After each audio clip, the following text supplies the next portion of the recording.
The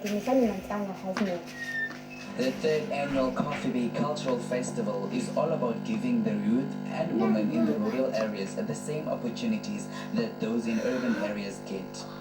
We are struggling as youth, we are struggling as women, especially in the arts, culture, and sports.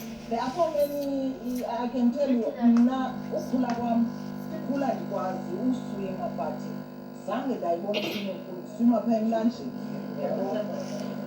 So, I'm thinking, apha kuthi emkanduli bakhona uphini, yabona, uphini hansi, yabona. So, but we need support. This event is solely based on arts, cultural and sport activities.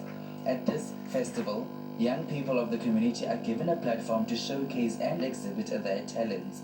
The bigger vision of this festival is to establish arts, culture and sport facilities in the King Sabacha Dalindyebo local municipality. This is done so that these communities are able to live by these values on a daily